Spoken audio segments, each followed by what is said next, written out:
Thanks, Mo. Thank Did you. you? Thank you for having me. Yeah, easy day. Did you train this morning?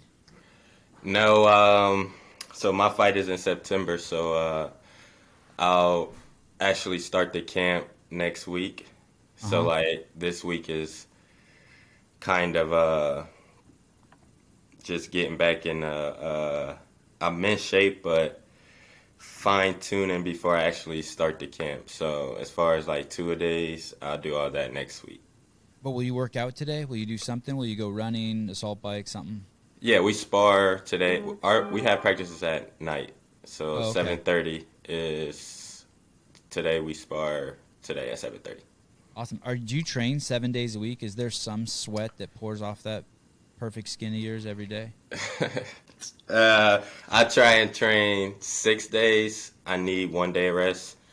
MMA is pretty tough, so it's hard to kind of power through it every day. So you do kind of need at least a day. I'm going to give you, since I know a little bit about you, since I've scoured the web about you, I'm going to give you a little background about how we ended up on this podcast together. Yeah, I'm wondering. 15 years ago, I started working for a company called CrossFit. It was very, very small then. And then about a year ago, I stopped working there. And I was there 15 years, and I finished there as the executive director of media. So I started there when there was 300 gyms. I finished with 15,000 gyms. I was in charge of everything that was forward-facing to the public, whether it be YouTube, Instagram, ESPN shows, all that. And I had a podcast when I was there. And then I took a year off. I wasn't working anymore. I took a year off, and I'm really focused on my kids. I have these three boys, right? Hmm. Two 4-year-olds and a 6-year-old.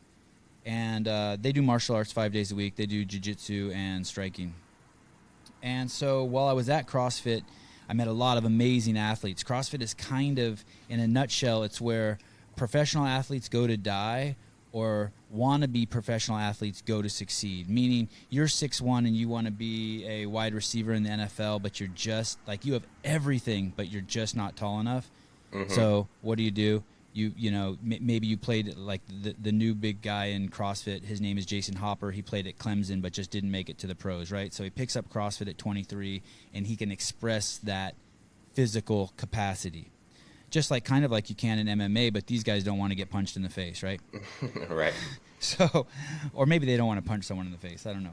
So while I was there, I met tons of amazing athletes, and CrossFit's huge in the military because Yes. one of the basics of CrossFit, one of the basic tenets of CrossFit is if your fitness and if your life depends on your fitness, you should probably do CrossFit because it's great for general physical preparedness, like jumping out of a window, chasing down a bad guy, running from a gunfight, carrying a Hmm. baby out of a burning building. So that's the cornerstone foundation of CrossFit, right? Picking up your grandkids, all that stuff. So, so while I was there, I met a guy named Josh Bridges, and Josh used CrossFit in 2005 to get into the Navy, and he became a Navy SEAL. And while he was there, he became a CrossFit darling. Like everyone loves him. He's funny, he's easygoing, doesn't get offended by shit, and he was great at the sport. He's one of the best ever at the sport. So now that I'm not there, I'm also became a huge MMA fan. First, I was a boxing fan, and then I became a huge MMA fan. I thought I was a huge MMA fan. I realized I'm just a UFC fan, right? I watch all the embedded. I watch every Saturday. I haven't missed a show in 7 years. Like, I'm just pumped. So so I have this podcast now, and it's doing very, very well. I'm 60 some odd shows into it. We're in the top 100 in a bunch of categories in the UK, Britain, and Australia. And I'm like, man, I and I'm interested in a lot of different stuff. But I'm like, I should get some UFC fighters on. And my favorite UFC fighter is Jordan Levitt, the Monkey King. Yeah. And before, I always liked, like, the big names, like the Conor McGregors, right? That was like, I always just liked the big guys. But now I'm like starting to really enjoy, I'm liking different guys for different reasons, right? Not just the hype. So I had Jordan on, and I asked him, hey, do you have an agent? And he said, yeah, I have an agent named Jason House. I'm like, oh, I should look up this guy. Maybe it would be fun to interview him. And in the 3 interviews I watched about him, there was one guy he kept mentioning over and over, and only one guy. They would ask him about Moreno, but who would he talk about? Mo Miller. So I'm like, all right. So I go onto his Instagram account. I'm like, oh shit, this guy will talk to me. He's only got 2,500 followers. He's as desperate as I am. Yep. And and And so what's funny is so I'm friends with Josh, and normally he doesn't co-host the podcast, but he's my boy that I text with on Saturday nights when the fights are going on, right? And now Josh, you know how like it's become this thing for people to box who aren't necessarily boxers? Yep, I've seen that. Okay, so Josh is do you know who Eddie Hall and Thor are? Those two giant guys who are going to box it out? They the main event. Yes. And Yep, so yep. Josh is on the not even the undercard. I think he's the co-main event. He's the fight right before that. And he's fighting another CrossFitter named Jacob Hepner. So I'm like, oh shit, I got to get and Josh wrestled in college and you wrestled in college. So I was like, oh, this will be cool. We'll invite Josh on too. So he'll be popping on in a minute. So that's the whole. Okay, I got you. That's the whole. So as I dig into your camp, I see you have the amazing coach Marcus Miranelli. Correct. And you have Stipe who trains at your camp, and Yep. Jessica I. Jessica, for many years, she was at our camp. She recently moved to Vegas now. Okay, and man, so you're in it to win it. And as I did research on you, that's when I realized, oh, I'm not an MMA fan. I'm a UFC fan. And now, because I'm interviewing Mo Miller, I'm actually digging deeper. Right? When I watch the UFC, I always see, oh, this guy's 8-0, and I'm like, how can he be 8-0 and this be his first fight? But now I get it, right? The LFA, Bellator, I'm embarrassed to say I didn't even know who Michael Chandler was until like 3 months before he went to the UFC. What a joke, right? So thanks for coming on, and thanks for kind of forcing me to dig deeper into the world of fighting. So what made you like, just from Jason mentioning my name, or did you like my fight style? So just mention. So I watched a bunch of videos on Jason. Then I heard him mention your name a bunch of times, and then I started watching all your videos, and then I'm like, yeah, I loved it all. Although I really like your fight style, I have obviously a ton of thoughts about it in regard. Like, you obviously come from a wrestling pedigree, right? And then you talk about how you did Taekwondo as a kid. And so, of course, I'm like, oh, this is going to be interesting to watch him, like, his hands. And I know you talk about your hands a lot, like, okay, guys, you don't think I have hands? Let me show you something.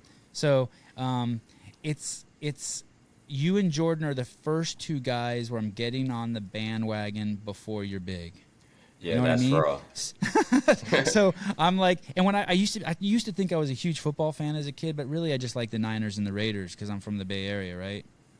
So, and I never swayed away from that. If they didn't play in the Super Bowl, I didn't really watch the Super Bowl, but I watched all their games every Sunday or Saturday or Thursday whenever they'd play. But fighting's sort of becoming a little bit more. It's probably I'm more into fighting than any other sport I've ever been into. Josh, Really? thanks for So sorry, thanks guys. for Sorry about presenting that. us with your great presence, buddy. Apologize. Josh, How you guys Mo, doing? Josh. Nice to meet Mo, you, nice to man. meet you. You too. Nice to meet you too. Mo, who are you fighting in September? His name is Brandon Lewis. I actually can't tell you too much about him. They offered me him probably like 3 months ago. So normally I like to, so that's the longest I ever had to prepare for an opponent. So normally you get 2 months, which is July 14th in my mind. You know what I mean? Is when that'll be the 2-month mark. So that's when I like to kind of look up my opponents, because 5 months knowing about somebody in this fight game, like, it can change opponents, or a lot of things can happen. So I don't like to really look them up until it gets closer to time, if that makes sense. Yeah, totally. And is it with the LFA you're fighting? No, this is actually for Dana White's Contender Series. Oh, wow. Nice. Yeah, so Oh, a chance to get in the UFC, fight for a contract. Okay, man. That's awesome. And I'm Yeah. sorry if I missed this, but like, how long you been fighting for? So MMA, my first fight was in 2016. Okay. What's your background before that? Wrestling and Taekwondo. So Okay. black belt in Taekwondo, 3-time All-American in wrestling. No big deal. No big deal. Where'd you wrestle at? Notre Dame College, Cleveland, Ohio. Okay. Oh yeah, okay, I know Yeah, where yeah. it's at. Yeah. So are you from Ohio? I was born in Plainfield, New Jersey, but I came here when I was like 5 years old, Canton, Ohio. Okay. So Yeah, where the yeah, Pro yeah, yeah. Football Hall of Fame is. Yep, I know. Yeah, I've been there. Been there many times. Or been. I've actually been to the Pro Football Hall of Fame. Been to Ohio a bunch of times.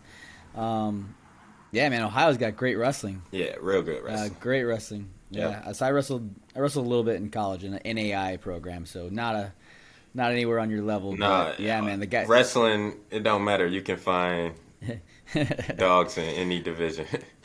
That's true, man. That's true. I know that's crazy, but yeah, Ohio always had some tough wrestlers. We had our heavyweight in college was from Ohio, and he looked like a bowling ball, but man, he could do a gainer off a diving board. It was What crazy school were you how at? athletic he was.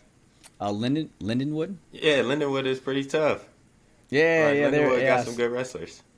The year I was there, we won NAIA nationals. I wasn't the starting lineup or anything like that, but But still. I was just a practice room dummy. Get beat up on. Josh, can you pull the mic closer to your mouth? I could barely hear you, dude. Sorry, brother. No Yeah. problem. You're actually saying some good shit. We should probably record it. I played badminton at lunchtime in high school. It was tough. It was tough. I could see that. It was tough. Those kids were good. Where were you born, Mo? Plainfield, New Jersey. And how old were you when you moved to Ohio? 4 or 5 years old. So I was And, raised in Ohio. And what was your first exposure to sports, athletics? I got two other brothers, so I'm the middle child. So we played pretty much every sport. Taekwondo wasn't my first sport. I want to say it was either baseball or wrestling. And was your house nonstop wrestling with three brothers? How old are what's the age range of that? So I'm 28. The oldest he'll be 31 in November. And the youngest is 26. So we're all Okay. pretty close. So there was a lot of wrestling, bloody noses, pushing, shoving, all that stuff. Yeah, it was a lot. Did that play a role in you being so comfortable being physical? Yeah. And Canton is a tough city to grow up in, you know what I mean? So, having two brothers, it's always something physical going on, you know what I mean? So, I think that definitely did help with the toughness and helped prepare me for MMA. So Are your brothers wrestlers or anything like that? Are they fighters? I made it the furthest in wrestling, college-wise. My older brother, he went to college for football. So, like, in high school, he wrestled and football, but he was better at football. Younger brother, he was good in everything, so he didn't really have a focus, you know what I mean? So, he ended up coming to Notre Dame with me for a year or two, but he didn't want to stick with it. Yeah, it's a tough sport, man. I got two little boys, and I both got them into wrestling real young, 5 and 3, and I kept telling them, like, man, it's a hard sport, but I mean, if you stick with it, you'll be a world champ, because most kids won't. Most kids will quit when it gets tough. When they move up a little bit, and all of a sudden the kids are really good, and it's like, it becomes like, oh, I'm not the biggest man on the block anymore, right? And man, most kids will give up, but if those kids that stick with it, those are guys that become world champs. It's crazy. Yeah, not even world champs. Just what wrestling brings. You know what I mean? Discipline, like you said, how to win, how to lose. You know what I mean? Yeah, man, it's a phenomenal sport, and every professional athlete that I've ever met has either said, "I wish I was a wrestler," or "I was a wrestler." It's kind of crazy. It's crazy, and I got blessed. I had no interest in going into wrestling when I was a baseball. I played baseball. I played soccer, and then the high school wrestling coach came to like junior high, and he was like, I walked past him. He's like, "You should be a wrestler," and I was like, "Okay, sounds good." And I went into the wrestling room. That was really it. I'm short. I'm 5'5", and stocky. So he's like, "Yeah, you should be a wrestler. You got no hope in anything else." So I was like, "Fair enough." Let's do it. How did you get pulled into wrestling? I saw that you used to wrestle 106 your freshman year. Yeah, me. Or 104 was it? What was it? It was 103. 103. 103. Yeah. They changed it to 106 nowadays, though. High school is. So for me, my dad wrestled a little bit in high school. So it was always in my mind. And then elementary school, I had a friend who wrestled the previous year. Basically, brung the flyer to me like, "Hey, check this out." And around the same time, my older brother was in middle school, so he wrestled for the middle school. And I tried the youth league that was around, and I loved it. You know what I mean? And went all the way up into high school. But as far as the I wouldn't even say I was like really a wrestler, if that makes sense. Even up into college, like I was just like athletic, so I didn't really have the. I knew I was missing something. Like I didn't really have the technique like everybody, like all the better wrestlers have. So like when I got to high school, I was super small. I was 85 pounds. Woo! How Yeah. tall were you? Probably, I don't know, 5'2", 5'3", however tall an 80-pounder is. You know what I mean? Wow, So so you were like malnourished skinny. basically. So Yeah. I was younger for my grade too. You know what I mean? And I didn't get held Yep. back. Like my parents didn't believe in none of that stuff. I actually didn't even wrestle the first half of my freshman year because my dad he thought I was too small, giving up 20 pounds more to the kids that's cutting weight. You know what I mean? And we're in Northeast Ohio, so that's one of the toughest areas. Then halfway through the year, my brother was on the team, and he came back and said the team they lost to had a small 103 pounder who was like 90 pounds. And then right after that, my dad was like, "You can go to practice." So I went. I was like, I think I finished that year like 10-16, but it was varsity, so I was like super happy. Yeah. Yeah. True Did you get a freshman, jacket? or as a Yeah, freshman? big jacket because I was small. Yep, Gotta grow into it. yep, yep. That's right. Why was Canton? You mentioned Canton was tough. What's tough about Canton? I think it's hard to like make it out there. You know what I mean? It's a small city, so I don't know. It's like a lot of envy and hate. It's hard. Nobody's like helping each other. You know what I mean? Come out. So like, I don't know. It's just rough area, dangerous neighborhoods. But it's a lot of good people there. You know what I mean? A lot of great athletes. A lot of good people come from there. If you can make it out, you know what I mean, and do well in life. But I think it's just a small city, not a lot of opportunities. So it's not much for people to do. You've mentioned your father a few times. Your parents never got a divorce? No, they had their ups and downs though, like anybody else. Like my brother he'll be 31, so they've been married 30 years. Incredible. Yeah. You see, like, you know, I don't know what the divorce rate is in the United States, but it's like 50%, right? Hmm. And you see like Gotta be at 85% of least. the people who are incarcerated, they come from broken homes, and like you can attribute that to like all sorts of stuff. People who get cancer, it's crazy how powerful that metric is to have both parents at home. Yep. Do you see the role? Do you see the importance of that role in your life, or since you're Yeah. in it, you can't even see it? Yeah, definitely. I know it's important. I grew up in them same neighborhoods. You know what I mean? And a couple of my friends, they don't have that father figure or someone to not want to disappoint, if that makes sense. You know what I For mean? sure. So Yeah. like having that authority like guided me and my brothers. You know what I mean? It's hard to raise 3 boys in that neighborhood. You know what I mean? So or in that city. So just having the guidance all the way up until I left the house, college, I could see the difference. Yeah. I was reading an article about you. I think it's a pretty old one, but it basically said that when you went away to college, that you never went back home again because you wanted to train all year round because you felt the need to keep learning. Yep. Two-part questions about that.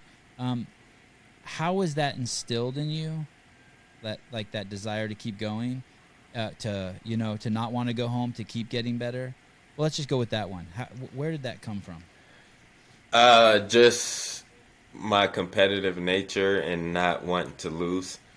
You know what I mean? I just off the top of my head, like I said, I was small in high school, so I took my lumps in high school. Uh, so I never made it to state. I got recruited to Notre Dame is a powerhouse Division II school.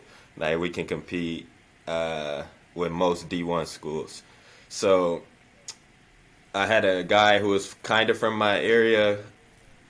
He came to the district tournament just to watch. He was already at Notre Dame College, and he seen that I had potential. Like even though I lost, you know what I mean. So he was like, "Hey, I think if you got in a situation like this, like you can do well."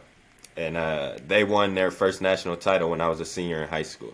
So I'm like, my team not that good, you know what I mean? In high school, I come from a football town, football and basketball town. So when I hear national championships, I'm like, I want to go.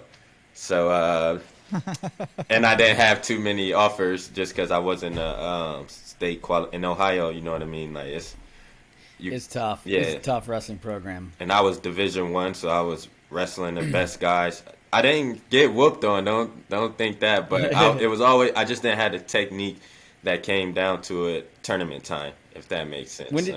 No, for sure. When did you say you started wrestling again? In middle school or fifth? Like right fifth grade, but it was like all athletic. But still, yeah, you know what I mean?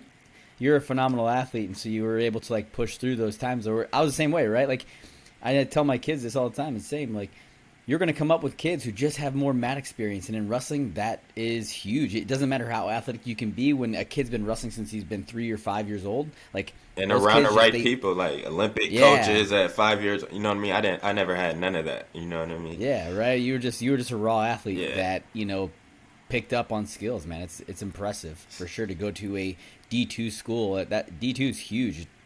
I don't care what anybody says. Like you said, studs come from all programs. I mean, I saw guys at JUCO that were phenomenal freaks. You know, in any individual sport, it don't matter. I think you can make it as long as you put in the work. But to go back to your question about staying up there, I just felt that I was behind technically. You know what I mean? To be on a national championship team, and I never wanted to like not start. So like even though I was small, I always started in every sport and growing up. You know what I mean? So like I didn't want to go to college and not start. So I knew I was behind though. So I redshirted my true freshman year, and then I just stayed up with some of the guys that were staying up, all Americans, or just learning. I knew if I went home, I'd be like wasting the time I can to get better. You know what I mean? So I those 4 summers helped tremendously. Did you have an AC just turn on in your house, Mo? Probably. Oh, okay. I just want to make sure I know where that little wind sound is coming from. Or the windows or something. I don't know. If Josh and I are close, if it was him, I could just start yelling at him. But you and I are close. So we got another 20 minutes before I start yelling at you. All right. That's all right. You brought up something that I also read in the article, that you were the only person who didn't win a state championship who was on the team. Only person who didn't go to state. Go to state. Okay. Yeah. So that's how I knew, because even though we were D2, Notre Dame attracted a lot of state champs from all over. You know what I mean? So a lot of nationally ranked guys, like they always reloaded. You know what I mean? So I had to figure out. I knew I was just as fast, just as strong. I just knew I was missing something. You know what I mean? So yeah, when you walk into a college wrestling room, there are no chumps in the room. Zero. Right. You know, it's like it's such an extreme. I felt like it was such an extreme jump from high school to college. Where like we had actually a really good program. I'm from Missouri, and we had a good program. We were, the 3 of the 4 years I was there, we won state titles as a team, and so like our program was really solid, and we still had guys in the room that you could just beat up on, right? That just really, they were just there to get in shape. But man, when you walk into a college wrestling room, like it was the level was insane. Like I felt like every person in the room was a 2 to 3 time state champ. Yeah. From wherever state they were from. Mm-hmm. It was nuts. Yeah, I definitely took my lumps. I had a friend who won many years ago. He won the New York State high school wrestling championships. Exact same thing. He said he went to college. He said he couldn't hang. He said 1 year on the college team. He said like exactly what you said, Josh. He said it was a whole different. He says it's not even like the same sport. He says they're just savages. Yeah, it was brutal. I remember doing conditioning workouts. Like I actually always thought like so I was in the military. I was a SEAL, and I actually tell people that I thought college wrestling was physically more demanding than like when I went through SEAL training. Really? It was insane. It was crazy. It was. I mean, I remember doing stadium runs. We did stadium runs, and we watched 3 practice teams on the field. Like it was like men's soccer, women's lacrosse, and women's soccer come and go as we were doing our stadium runs. It was nuts. Man. Yeah, that's. I was like, this is crazy. And then we went into the wrestling room after that. Yep. It was a different level. And I think that's what makes.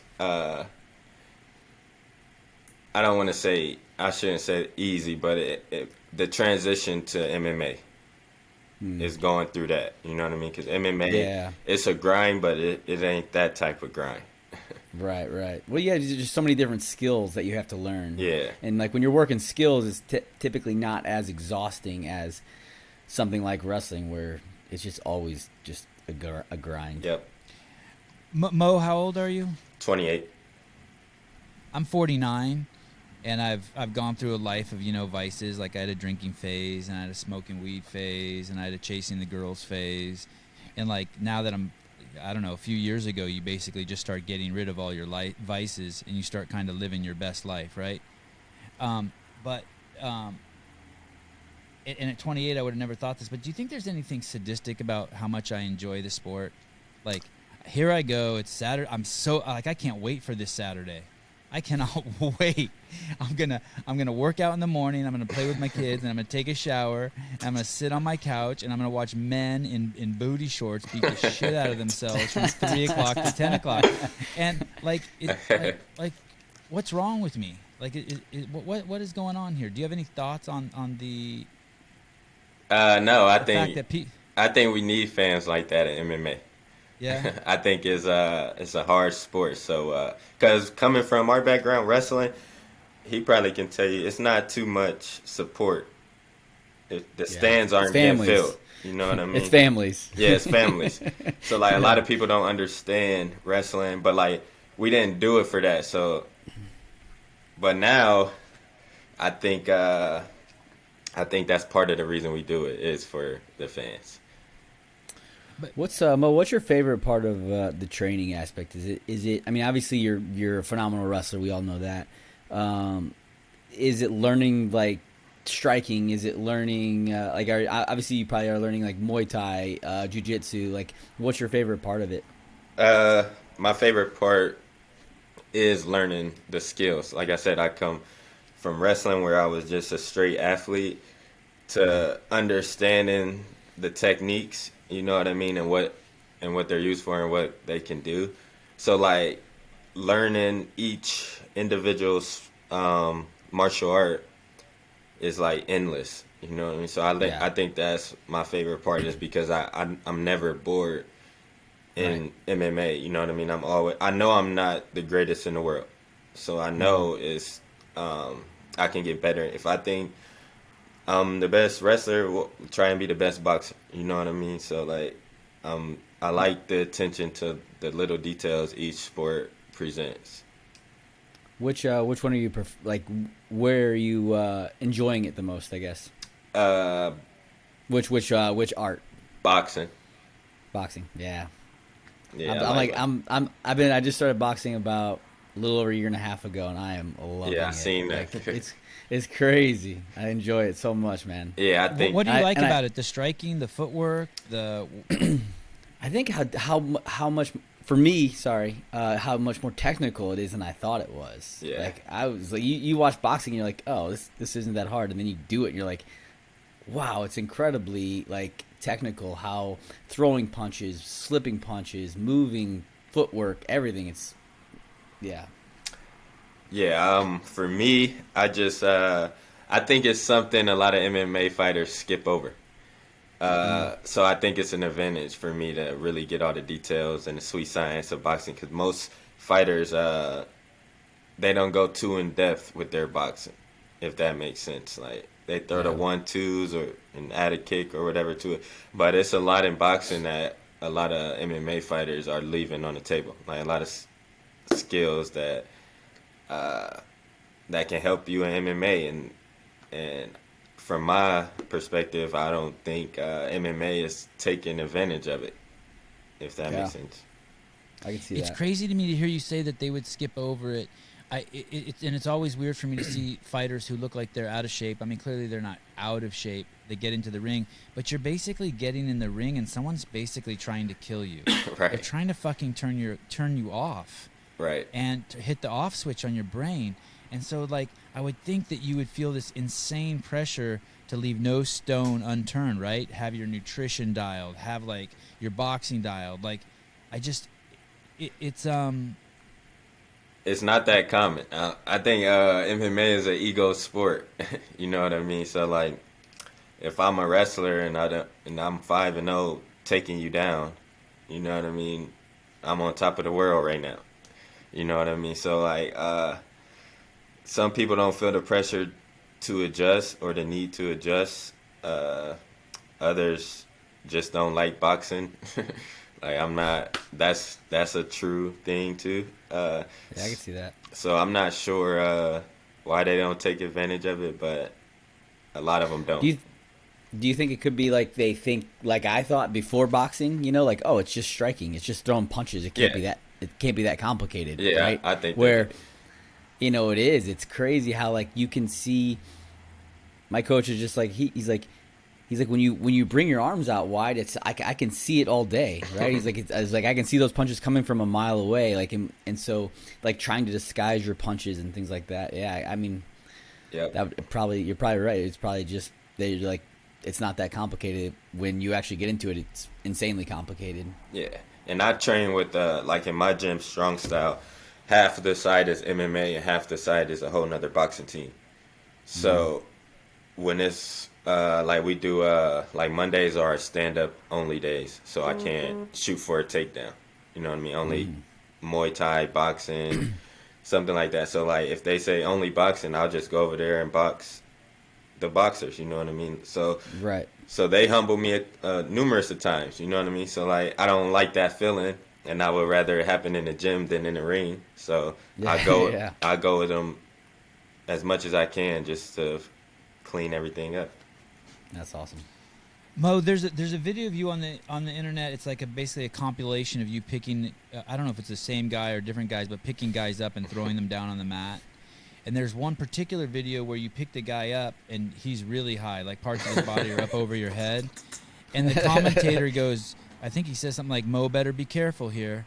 And why does he say that? I don't know enough about wrestling. Is there a certain way you can't throw him down? Oh, you're talking in the wrestling match, not MMA. Yeah. Not MMA. It's like it's some vintage footage. From yeah, college days or high school days. In wrestling, when you lift them, you have to come down with them. Okay. Like, and I think your knee, they might have changed it, but when I was wrestling, I think your knee has to hit as well. You know what I mean? Yeah, so it was like your body had to hit, I think, before their body. Yeah. Yeah, before theirs. And I can't turn them. That makes sense now. And I can't like turn them and like put them on his head. Yeah, okay. And you did set him down more gently than the other guys who you had lower. The guys you have at waist level, you slammed down. But this guy you had over your head, it was like WWE. Like you could have just thrown him anywhere, it looked like. And the commentator's, "Oh, Mo, better be careful here." I'm like, what do you mean better be careful here? That other guy you can better lose be a careful. point. I was thinking the same thing. There's a do your parents have any concerns about combat sports? That other men are punching their son? I wouldn't want anyone punching my son. My mother, but they came to all my wrestling matches, even in college. So they like wrestling. My dad is a combat sports fan. He like boxing, wrestling, MMA. So when I graduated college in 2015. So in 2016, I had my first fight. So she was like, "You just graduated, won't you go be a lawyer or some shit?" You know? And but she know I like to compete. So and she didn't know how good I was at it. So that's the first thing that come to her mind is like getting hurt. So I had 6 amateur fights, 5 pro fights, so 11 fights, and I haven't got hurt, knock on wood, or punched in the face hard or whatever.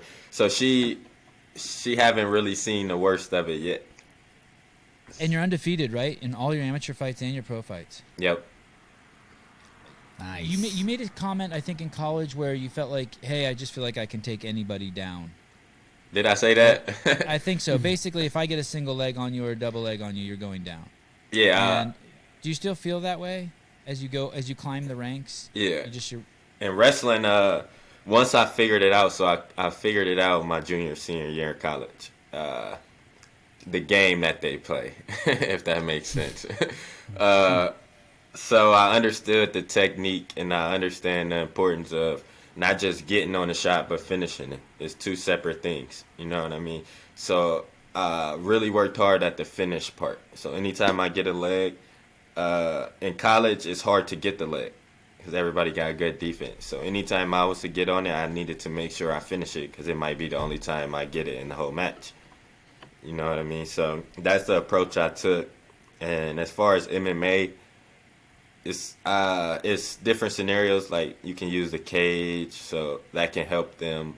You know, that can help me as well, offensively. But yeah, I feel like any person I grab, I can figure out a way to take them down. I got a wide variety of takedowns, so it's not just a double leg and a single leg. You know what I mean? I'm really good at upper body throws, front headlocks, even low singles. That was my favorite shot. So getting on the ankles, I don't necessarily have to shoot the traditional MMA takedowns that if you don't come from a wrestling background, that's what you will prepare for, a double leg or a single leg. You know what I mean? The basics of MMA. So like, I kind of understand that if at this level, most MMA fighters are working on that, defending double legs, single legs, cage, defense. So I'll try and just do a variety of something they never seen before if I can't get the takedown. Who was the guy you fought where you got that belt? Yohi Rojas. Yeah, right. In that fight, I saw something that I saw from your college days, and it was just tremendous speed that I don't even see necessarily very often in the UFC, that basically when you're wrestling with them, you're just everywhere at once. You're basically like a tornado. And it looks like... And when I see guys in the UFC, even top guys doing jiu-jitsu or wrestling, you can kind of see the moves unfolding. But that guy, Rojas, you were just swarming him. You were like everywhere. Everything before, as he's even defending something, you're moving to something else. Yeah. You were like spinning on him and stuff. And yeah, it was some incredible speed. He couldn't recalibrate or get organized. See, that kid was actually a college wrestler too. Okay. So he actually just fought in the main event for CFFC. So that's a bigger promotion right under the UFC.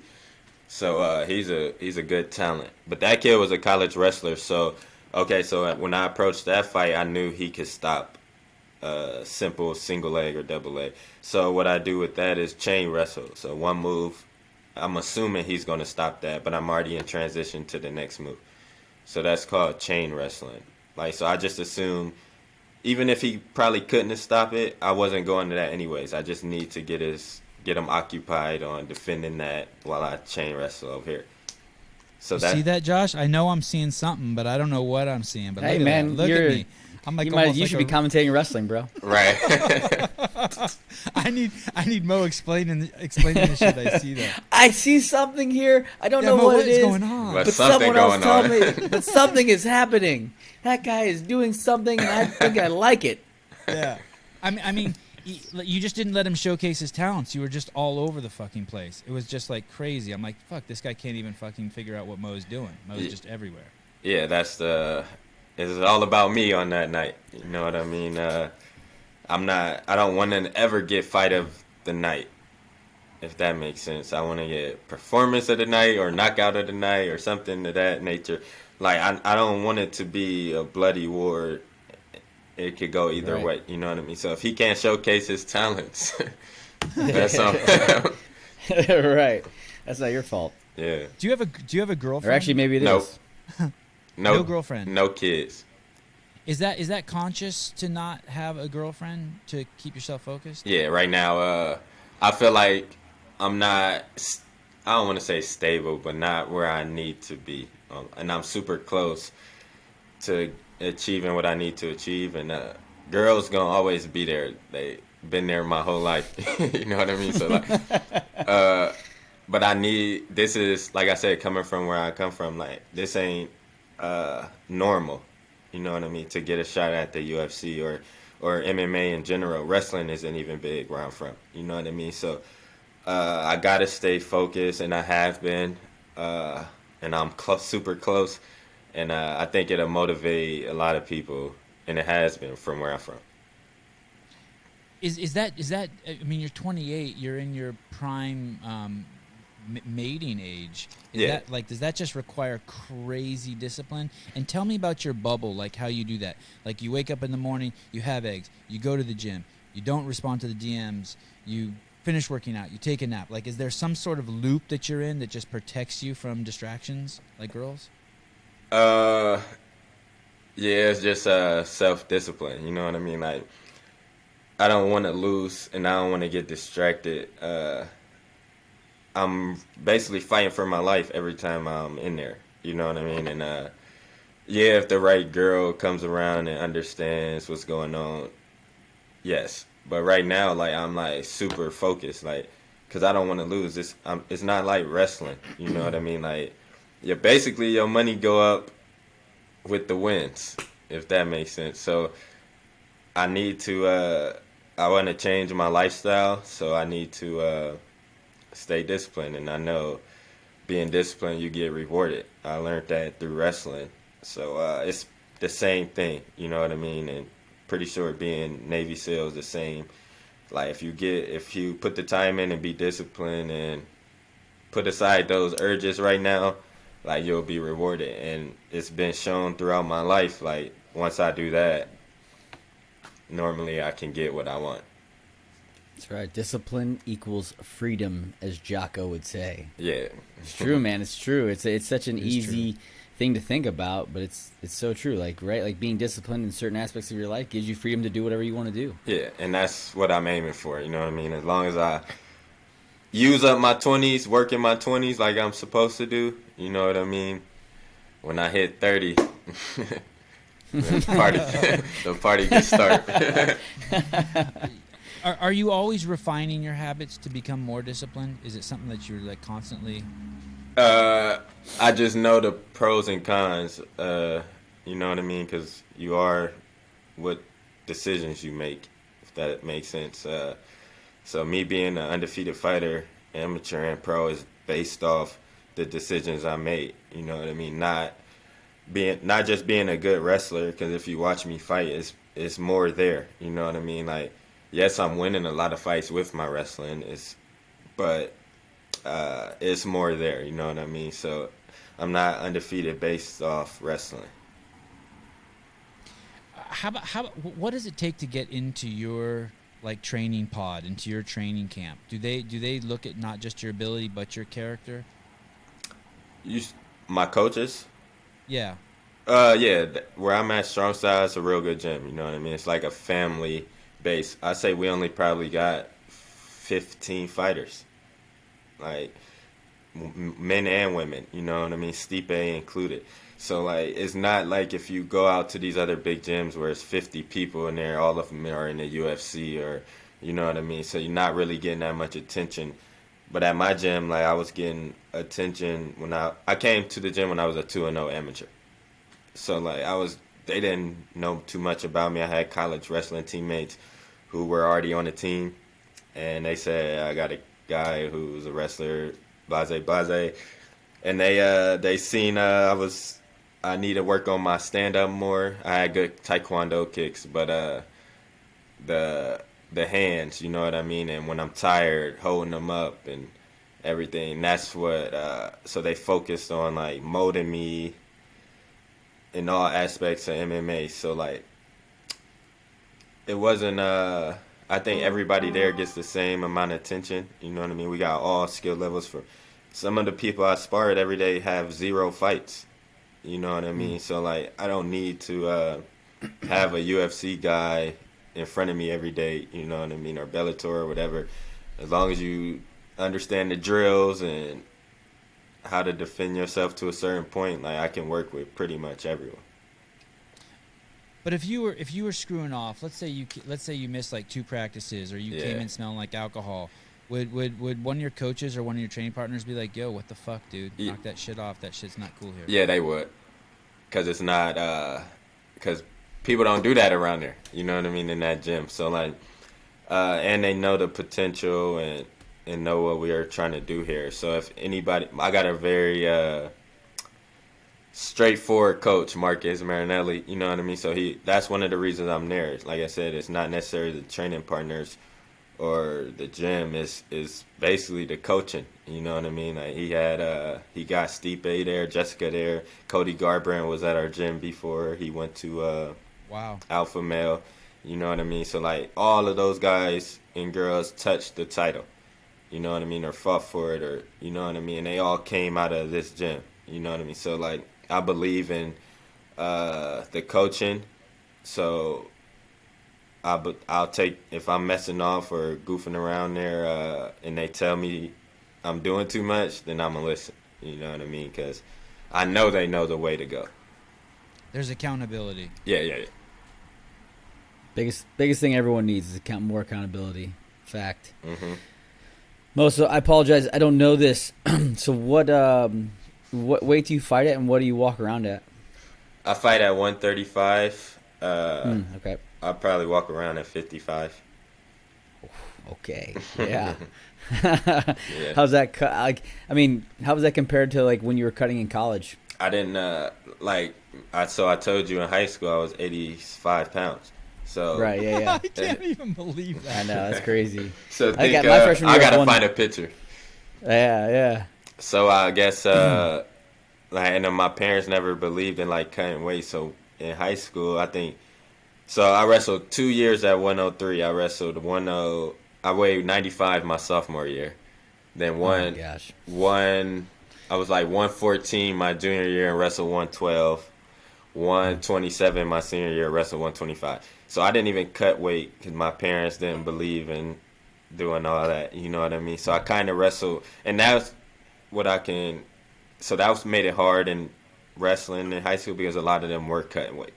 You know what I mean? Yeah. So when I faced in districts the top guys, I was facing some bigger kids. Yeah, dudes are walking around 140 probably. Yeah. 138. So college, I wrestled no less than 141. Really? But I weighed like 148. You know what I mean? So like almost every year, I think my senior year I was like 151 and the rest of 40. So I never really had to cut weight that much or even learned how to do it the proper way. Like from 149 to 141, I was just 2 hard practices of sweating. You know what I mean? Yeah. And I'll be on weight. So to do this, a lot of MMA the next weight was 145. So I only walk around 10 pounds heavier. And I would like to fight 45, but everybody else is fucking cutting from 170. You know what I mean? Like, right. So like, dude, I know. Like, yeah, that's big. And so You're 5'8". You're 5'8". Yep. Okay. The a guy in comes into the boxing gym I go to named Wilson Reyes, and so he fought for the title actually at UFC, and he fought at 25, and he's fighting now at 35, but he walks around at 65. I'm like, oh my! I mean, he stands next to me, and I'm like, how do you get down to 135? Like, there's no fat on his body whatsoever. He's thick. He's short, like me, but he's thick. But he doesn't. I mean, his legs aren't nearly as big, but he wasn't a CrossFitter where you had to squat every day for 1,000 times. Right. But yeah, like it's so impressive to me to see guys like drop that much weight. It's so crazy. Yeah. And so, are you gonna slowly So you're, did you say you're 5 months out? No. 3 months. It'll be 2 months. I'm fighting 2 months, September 14th. September 14th. Okay. All right. So are you gonna you're basically just starting to back down your calorie intake right now and kind of slowly. Yep. So this is my last week of basically eating whatever I want. You know what I mean? So so next week I'll start eating all cleaner food. You know what I mean? Because I want 2 months of my body used to like eating this food. So by the time I diet, I'm like 148, 47. You know what I mean? Just switching up food. You know what I mean? Yep. So like once I do that, then I'm 12 pounds away. You know what I mean? So I'll cut that 3 weeks, 2 weeks. Yep. You know what I mean? And like, Closer to what do you think at the end? Like how much water weight? Like 7 pounds? I that try and typical, do 5? I try and do no more than 10.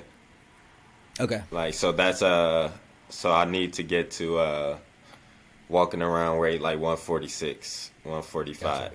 And then that's just how I like it. I don't like to cut weight fight week. You know what I mean? Yeah. A lot of Right. people do. I like to save my legs and save my body and heal up. A lot of people wait till that Thursday to drop 20 pounds. You know what I mean? I don't want to do crazy. that. I like to chill fight week. Yeah, for sure. Yeah. Josh, what did you weigh your freshman year? Freshman year in high school, I weighed one. He's still worried about one, the freshman weight. 112. I know, You weighed right? 112 your freshman year? And how 112. tall Yeah, were you? I wrestled 112, and so I don't think I was cutting anything that I can remember. Do you remember how tall you were? Oh, probably 5'1". I'm only 5'5" now, so maybe not even 5 foot. Who knows? Damn, I can't see you being that little. It's crazy. Yeah, 112. My high school, my senior I don't even year, imagine you being born. I just figured your mom just gave birth to you like that, poor lady. I can see You it. I came out just with like that this. goatee and shit. My, Yeah. my senior year, I wrestled 135. And I wanted to wrestle 130, and my coach was like, you would be better for the team at 135, and this kid that I used to beat up on, he'll be better at 130 for the team. It was for the team. I love listening to the two of you guys talk. You guys, when you guys say stuff like that, you know, it's so humble the way you guys say it too. It's not even like if I told you a story about how I beat someone up, it'd be the greatest story of all time. And you guys just say, yeah, so this kid I used to beat up on. He was a stud, man. He ended up taking second and that year, and then I took fifth. I lost in the semis, and then cried myself into fifth place. So. Mo, I'm afraid Josh is gonna run off here to some. I do. I actually have boxing, and so I have to leave here in star-studded 5 event. minutes. Do you have any advice for him? How many rounds is your fight, Josh? 6 3-minute rounds. Yeah, give me some advice. I need 6 3-minute, no headgear, Josh. No headgear, 12-ounce gloves. And this is your first fight. Your first, First boxing match in a ring. first anything other than I know wrestling. you've been in some fights. Yeah. Okay. Yeah, I looked up his opponent. So he bigger. Okay. He bigger, right? Yeah, he's Bigger. like 20 Look at pounds. Mo 50 did more homework than you did, Josh. You I don't even know, what weight he's I know, fighting. man. God What the damn. hell? I didn't even look up my opponent either. I feel like I feel But like I a look up turd yours. now. I know, man. You're a good dude. No, I just wanted to see what was up. So I think okay, for 6 3-minute rounds. All right, Yeah. so look, this is your first boxing fight, right? So And this dude's too. right. Yep. So it's gonna be a lot of Yeah. intensity. All right. So look, you gotta let him wear himself out first. All right. Yep. You're gonna be the faster fighter, but you gotta make it 6 rounds. Like if you go out there and you just waste your energy, y'all both got big muscles. You know what I mean? So like it's hard to last that power for 6 rounds. So you gotta have good defense, keep your hands up, and kind of if you feel him going crazy, don't hop into it. You know what I mean? Kind of be Right. defensively responsible and let him wear himself out. Because 90% of look at any of the boxing shows that's going on now. That you know what I mean? The celebrity boxing, like most of them will wear out. You know, and 6 rounds is a decent time to fight Yeah. for a debut. So I think around 3, 4 is when you can use your speed a little more. Okay. All right, I so appreciate it. but you Yeah. got to be safe though for the first round or two. You know what I mean? Let him go crazy. Let him think he got it, because you can win 4-2. Right. You know That's what I right. mean? I love it. I love it. That's true. Yeah, exactly. You can win 4-2. So use your jab too. The jab Yeah. set up everything. So once he start getting tired, keep the jab in his face, and I think you'll do good. You was a lot faster. I appreciate it, man. I appreciate it very much, man. Thank you. Yep. That's awesome. How That's great annoying advice. is it fighting a guy with a good jab? I'm actually long for my weight, so like I use it, and it's hard to see it in my MMA fights because I'm not just boxing, you know what I mean? So it's hard to deal with a jab because it set everything else. Most people don't understand the importance of the jab, you know what I mean? That it sets everything else up. So like they just being creative on the feet, you know what I mean? Like it's no. Um, I don't want to say structure because a lot of guys do have technique, but it's just based off going off the other guy's movement and what's there. Like if you got a jab, you can force what you want to happen. You know what I mean? Like he literally has to deal with this first. You know what I mean? But if you don't got a jab, you just throwing one single shot or a two or a uppercut. You know, it's kind of being creative. So when you get tired, you don't have nothing to lean on. You know what I mean? Like, but if you get tired and you got a good jab, that's always gonna be there. You know what I mean? Throughout the fight, as long as you understand what it's used for. Yeah, yeah. My coach has been kind of saying the same thing where he's like, he's like, if you throw that out there, he's like, it just offsets me, right? He's like, I'm trying to set something up, and then all of a sudden you disrupt me with a jab. Now I have to reset and like figure out what I want to do now, and it's like it just offsets my timing, And it don't have to land. Like a lot of people, like I had a hard time with that too. Is like I didn't think the jab was working because it wasn't landed, so I abandoned it. You know what I mean? Like, yeah. But it could just be right out in front of them, just blinding them. You know what I mean? And to set up the two, so it don't necessarily have to land. You just gotta make them deal with it, especially if you if your opponent has a longer reach. Yeah. Now, if his reach is longer than yours, you double the jab. Got you. All right. Okay. All I right. love it. So I I just- can't Getting be all the good. telling- I'm getting all the I good. can't- Yeah, I can't be telling everything, but I'm gonna help you out. I'm gonna help you out. All right, my man. I love it. We'll have to get on. Yeah, on that text message, you start sending me more info, right? We don't have to, I got to you. give it all here. Yeah, right? I got Just drop me off and start giving me Josh the good. you. Yeah, I got you. When there's a ranking that you're in, and it has you ranked as the number. Do you follow that stuff? I don't know what you're talking about right now. Okay. Well, I just was googling around everywhere last couple days your name, and there's a ranking that I saw yesterday that was updated like within the last 24 hours, and it had you number 3 bantamweight in the state of Ohio, number 14 in the Midwest, and number 71 in the United States. Mm-hmm. What? Who is that stuff that like? Does that affect you when you see those numbers? Or are you like, okay, cool, I'm gonna climb up here, I'm gonna climb up there, or do you just ignore that stuff? How does that fall into your mindset? Yeah, I ignore all that because those people don't even know me. Like they don't know what my skill set. You know what I mean? Like and the way the rankings go, I'm pretty sure you're talking about Tapology. Oh yeah, I think that is it. Yeah, so that go like if a guy got more fights than me, he can be ranked number 1. He could be like 10 and 8, but he ranked ahead of me. You know what I mean? Just because I'm only 5-0 and he got 18. So like I don't pay attention to that. I just pay attention to the person that signed the contract, and I just got to keep winning one fight at a time. So like rankings don't really matter to me. I learned that in college wrestling. So I learned a lot of the stuff I'm taking here I learned from wrestling. You know what I mean? So I beat guys who were ranked in college who were ranked, and I wasn't ranked at the time. So I already knew that, you know what I mean? It's just whoever has the better day, that whoever step on the mat have a better day, or whoever step in the cage and more prepared can get the win. So rankings, I guess that's more so for the fans. Yeah, rankings don't mean shit. That's why they fight the fights. That's why they wrestle the matches. That's why they play the games, because game day is all that matters. Mm-hmm. Rankings are numbers. Rankings are numbers next to your name. That's it. Yep. Who been there the longest? That's right. How did you choose your agent, or does he choose you? That's actually a good question because I didn't believe in agents, even though I kind of went to college to be one. Like I didn't think I needed one at this point in my career. So before LFA, I got into LFA when I was 3-0 pro. So he actually managed the guy that I made my LFA debut against. So and then I beat that guy, and then I started hearing from him. You know what I mean?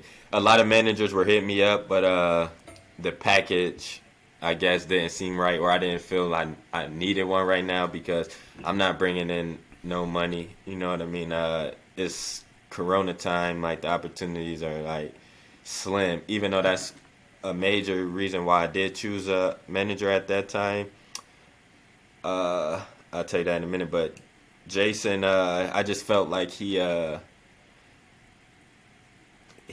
had all the packages. You know, everything that I needed to hit from a manager, he had it. You know what I mean? He's gotten me opportunities, and I signed with him last October, and it's not even been a year. You know what I mean? That I'm getting a chance on the Dana White Contender Series. And then before this, in April, I'll tell this story real quick. I was on the Ultimate Fighter show, and I was supposed to that's going on right now. So I was supposed to be on that, and then 2 days before I was supposed to fly out, I failed the Corona test. Oh, Yeah. shit. Yeah, Wow. yeah, Oh shit. yeah. So that's Did you have any symptoms? after they told me, but during, but I don't mean crying. I mean, Yeah. like, did you have any like real symptoms? Like, yeah, did you have literally stuffy after nose or they anything? told me, like I noticed them probably like the next day. You know, I was like, okay, this, but I was already in training camp. I was already finishing up a training camp. You know what I mean? Because I was about to fly out to Vegas, so like I was already in shape, like ready to fight. But once they told me that, probably a day or two, I did feel a little different. I still felt like I could fight, but I knew I wasn't. I knew something was different. Man, that's You crazy. always feel like you can fight. I have a feeling. Yeah, for my life. Right, My fight exactly. for my life. So How do wow. You, how do you, so like how are you making over the last since you've been fighting since 16, right? How have you made money? Have you had other jobs or have you? Yeah. I took all type of jobs that would let me have the time to do this. So right now I work at a mortgage company. I'm assistant to a loan officer. He actually owns the company. So Okay. like he's Been there. I was a loan officer. Yeah, I don't want to be a loan officer yet. You know what I mean? Because the you time. don't.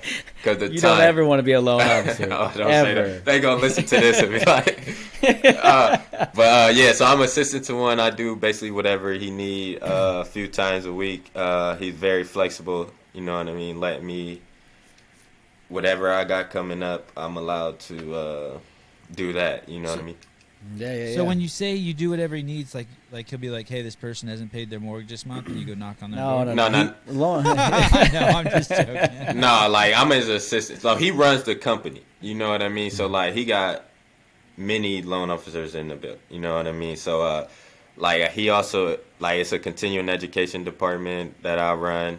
You know what I mean? So like all the attorneys and lawyers need their education. So that's kind of what I'm doing now is getting them their certificates for he runs the seminars. They attend the seminars. So I'm getting them their certificates for that. So like basically whatever he needs, calls, emails, you know what I mean? Just whatever he needs so I can keep doing what I do.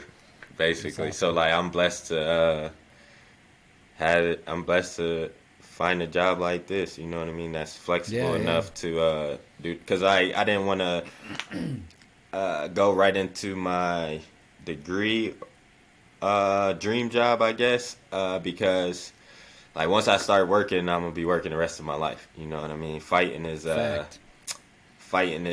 little window. You know what I mean? So whatever job or anything I need to take to do this right now, you know what I mean? I already got my degree. I already went to school. All of that. So this is what I'm focused on. Whatever is helping paying the bills. And he was also he wrestled at Oklahoma State.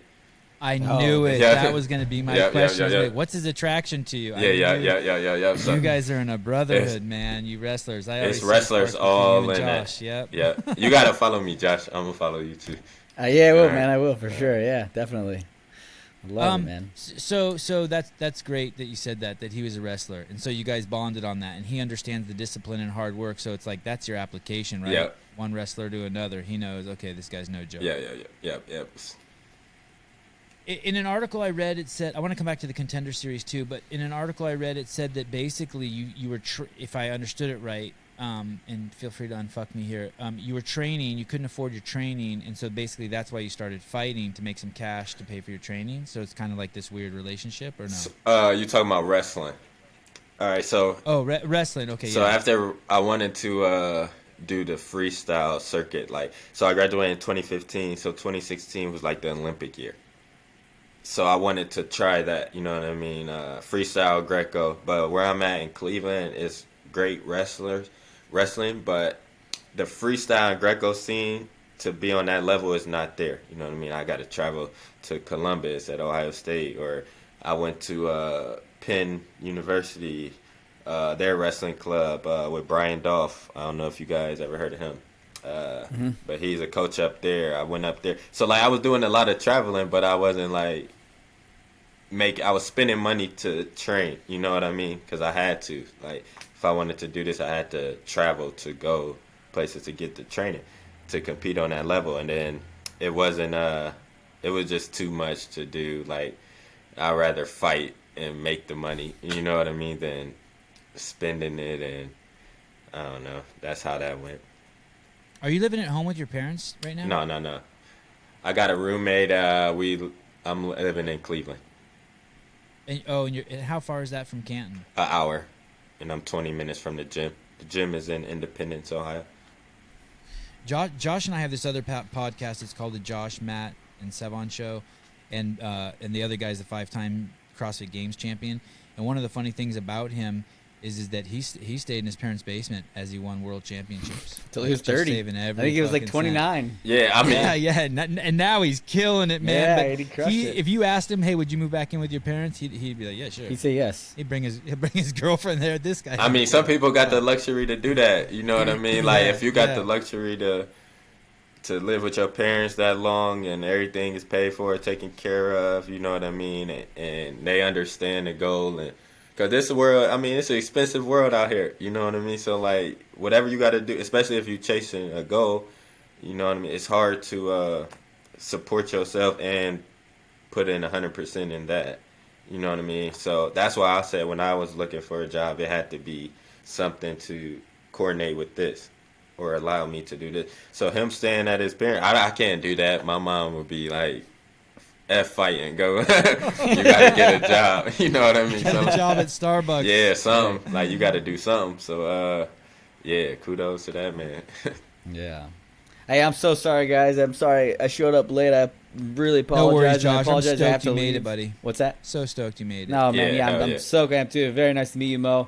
You too, I am brother. so fired up to watch your fight now in the Contender Series. I wish you all the luck in the world, and I will definitely be following you and and keeping up. You too, brother. So- Good luck with yours. Remember what I said. And That's right. I will. I will for sure. All right. All right, hey, as guys. soon as he gets off, I'm gonna ask you a question. Whether you think I just Josh hit is hang gonna up, win or right? not. All right. Yeah, just He hit hang said- up, and then we'll start talking shit behind your back. Good. Do it. Do it. That's funny.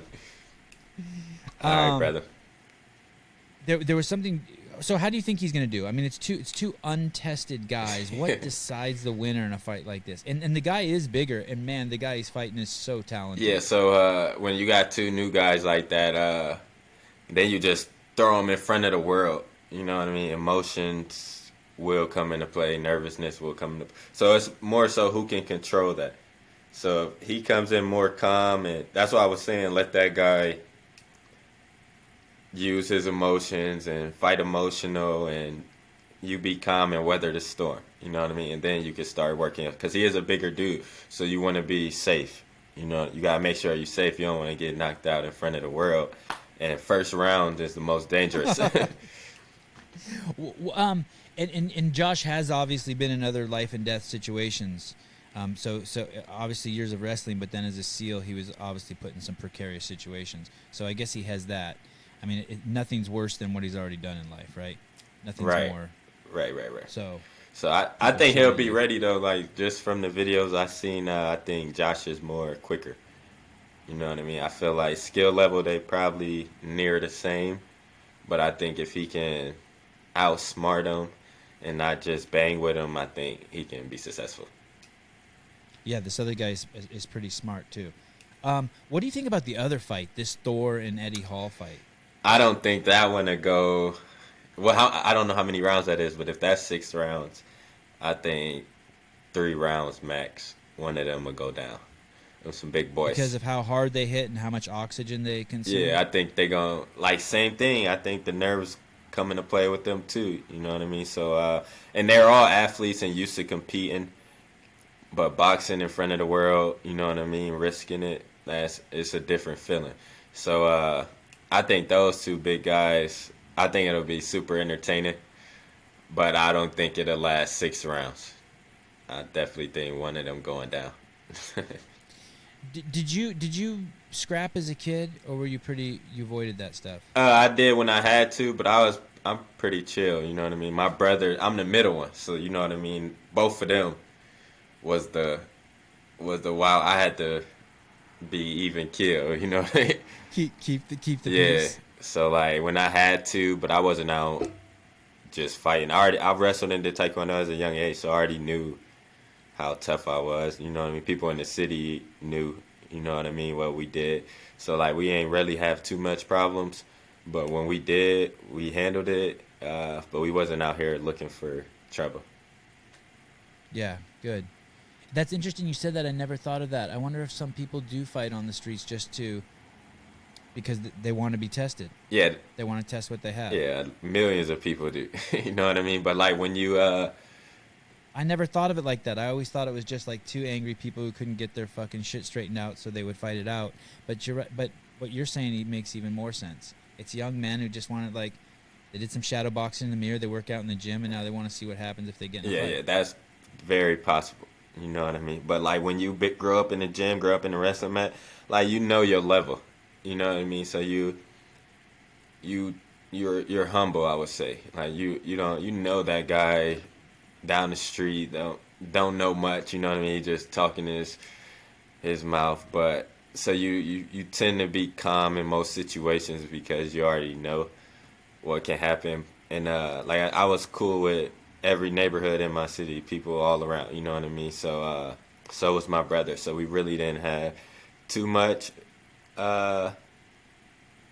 many fights, I would say, but we always handled ours when we had to. I'll say that. Tell me about the Contender Series, and so you said you liked the package that Jason presented. I guess that just means that he checked all the boxes of what you saw. He basically laid out a career path for you, and you're like, okay, this guy understands me. Mm-hmm. So you sign with him, and then does he tell you that he's going to try to get you on the Contender Series, or all of a sudden you get a text message, holy shit, dude, you better call me. And you call him, and he says Merry Christmas? No, he didn't. See, it's almost... I don't really even... Like, the Contender Series, like, what I just went through with the... like, I'm super excited, don't get me wrong. But, like, what I just went through with the Corona, and then, like, it's like getting my hopes up. You know what I mean? So, okay. So, like... You'll believe it when you see it. You're like, hey, I'm supposed to be an Ultimate Fighter, and I didn't. Yeah. So, like, but I know... Okay. But Jason, he got me that opportunity right away. You know what I mean? So, no matter what, he's doing his job. You know what I mean? So, no matter what I'm feeling like, he's doing what he's supposed to do. And that's all I can ask. You know what I mean? And he is getting me the opportunities. After I fought that first LFA fight, my second, the one I fought in December, the Slam, he got that fight for me. That was a tough fight. You know what I mean? And he got me on the Ultimate Fighter. So less than a year, like, this is my second opportunity, I'll say. Yeah, you know, I hate to use this cheesy line, but they say everything happens for a reason. Yeah. And it'll be interesting to see. I'm guessing that going the route of the Contender Series to the UFC is easier than the Ultimate Fighter, but the Ultimate Fighter would bring more prestige, meaning that more eyeballs would see it, would know who you are. Yeah. So it's pros and cons, but also like even in wrestling, I kind of did worse in tournaments just from the day, you know, long days, and sometimes rounds I didn't feel like wrestling or whatever. So like dual matches, 1-on-1, you know, in one match I always did well. Like I'm almost probably 100% in wins in that. So like fighting is like perfect because there's only one fight, you know what I mean? So Contenders was I would prefer that over the Ultimate Fighter, but like you said, Ultimate Fighter comes with a little more, you know what I mean? So I was looking forward to that. and just showing the world what I can do against different type of prospects. You know what I mean? But this one, like I said, I haven't really looked him up yet, but he undefeated, and I'm sure he's gonna be a tough fight because he wants the contract too. So, Right. fighting one time, I think that's more my style anyway. So I'm not complaining. Do you have goals, or is it just habits? Like my whole life I always hear about people who have goals, and I'm like, shit, I've never really had any goals in my life, but I am very disciplined and I have very good habits, and I'm always, one of my habits is always to refine my other habits. But I feel like I'm more like Forrest Gump. Like, you know how he just runs and they're like, where are you going? He goes, I'm just running. And it's so, like, people ask me, what's your goal with the podcast? I don't have any goals with the podcast, but I'm running. I put my head down. I do one a week. I'm watching it explode. But I don't have any goals. I just have good habits. And I'm having fun. I don't think nothing wrong with that. You know what I mean? As long as you keep going. Right. I think for fighting, though, I do have, like, getting into the UFC is a goal. You know what I mean? I can't just keep running. You know what I mean? Because there's millions of people I can fight out here in the regional scene. You know what I mean? You do got to hit marks in fighting, I'll say, because it is levels. So, I mean, I'm pretty sure, like, you'll come up with some goals for your podcast because there's levels to podcasting too. And maybe you just help me think more clearly. Like, I definitely had goals like, hey, I like the UFC. Why am I not talking to UFC fighters? I like the UFC. Why am I not talking? Like, I like fighting. Why am I not talking to these guys? So in that way, I guess I do have goals. It's like what you said. You're just pursuing. You want to, and you inherently want to test yourself. It seems like. Mm-hmm. Yeah, I want to reach the highest level. Like, if I'm putting in this much work, I gotta reach the highest level. You know what I mean? Because I know what I'm sacrificing. Right. There was a something you said in one of your interviews. You said I don't know if it was before a fight, but maybe before you took your first fight, you said, I asked God before I went to bed, give me a reason not to fight, and you woke up and you went and fought. So you didn't get the reason. What is your are you a religious man? What is your relationship with, like, God? Did you have some sort of epiphany? Did you have a dark moment that turned you that way, or did you were you raised that way? I was raised that way, Christian. I think I kind of have my own. I grew up in the church, but I haven't been in a while. You know what I mean? I kind of feel like I got my own relationship with God. So, and I talk to him whenever I can in my own way. You know what I mean? Like, you got your own relationship. I think everybody has their own relationship. So, like, that quote, I knew what I went through in wrestling.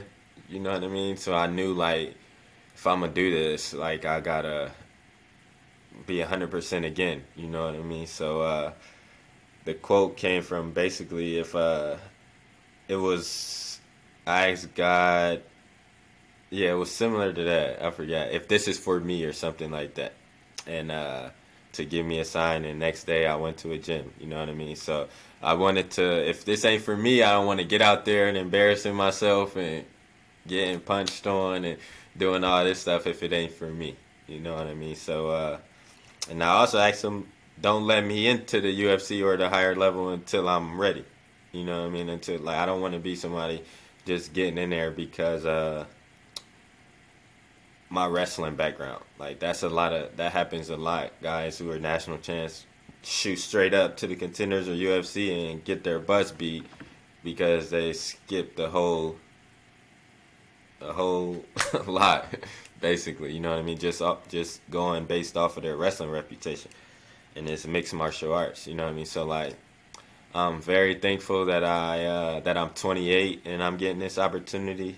You know what I mean? So, like, I know I've been through everything. I'm not 21 years old. You know what I mean? Like, I feel like I'm ready now. Like, if you'd asked me even at 24, I probably would have said I'm ready.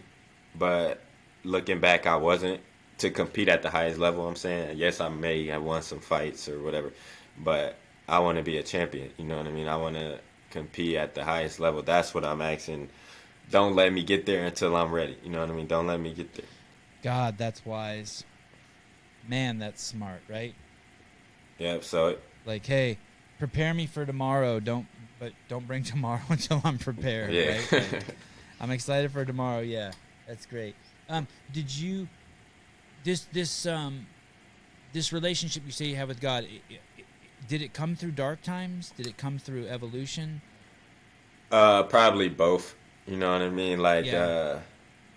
I've been through some dark times. I think a lot of us have, and a lot of people don't know how to get through that dark place. You know what I mean? So instead of like going through it, they go backwards and doing stuff they ain't used to. You know what I mean? Like, so the environment I grew up with, I seen what what can happen.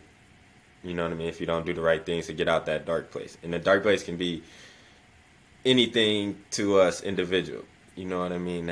That's a dark place or a spot that we don't want to be in life. So like, I'm not perfect. My record is perfect, but you know what I mean? Like, I got to deal with real life issues too. I'm not in the UFC. You know what I mean? I'm not making life changing money. You know, it's a fight and help get me through that dark place. You know what I mean? So like me, yeah, I think the relationship with God just came from being raised that way, and having experience in those dark places, like putting my faith in God got me out of this. You know what I mean? So like, so each time I know and give thanks when I'm doing well. You know what I mean? So like, not just in a dark place, but understanding you got to give both sides. Are you gonna have kids? Yeah, I'm gonna have kids. And they're gonna be just like me. Are you gonna have a lot of kids? Nah, I'm too chill to have a lot of kids. So I'll probably have 2 or 3. You know what I mean? But I gotta make sure I'm in a right spot. You know what I mean? I can't just bring kids in the world because I want to have kids. You know what I mean? Like, I gotta. If I bring kids in the world right now, I'm balancing a lot of stuff. You know what I mean? So they gonna come though, for sure. It's funny you say that. You have to be in the right spot, because I knew I would never have kids, and I knew I would never get married. And then at 39, my girlfriend, who I'd had for 15, 20 years, said, hey, I want a kid. I was like, sure, yeah, let's do one. And you're right. You nailed it. I was in the right spot. She could have said it 2 years earlier, and I'd have been like, no. Yes. I can't do it. But I was at 39. I was in the right spot. And then now I'm 49. I got 3 little boys, and there's nothing.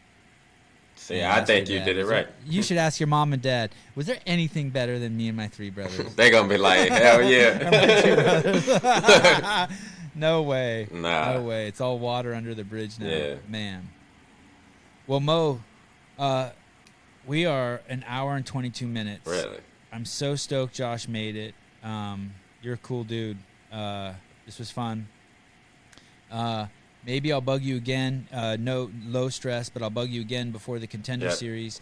Oh, yeah, one question. How come I can't find it? Like, I must have Googled 100 different things. Mo Miller's next fight. Mo Miller's next fight. Like, look, and I can't find anything. So I felt UFC, I'm not sure how they, like I said, it's been 5 months since I've known about it. Okay. So, like, the Contenders is each week starting, I think, August. So, like, they got to get those guys.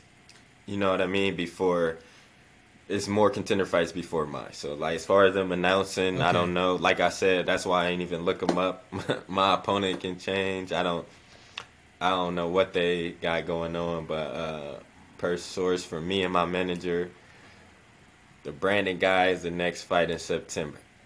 So okay, cool. And did you say September 14th, tentatively? 14th, that should be on a Tuesday, yes. Okay, and where is it? Is it in Vegas? Yes. They're all in Vegas? The Contenders, yes. Okay, cool. Will Jason come out there with you for that? He live in Vegas. So, sweet. So, that's another reason. He part of it. That's cool. Yep. That's cool. All right, well, I'll bug you if you're too busy, super low stress. Whenever. I'd love to talk to you. Okay, cool, man. Hell yeah.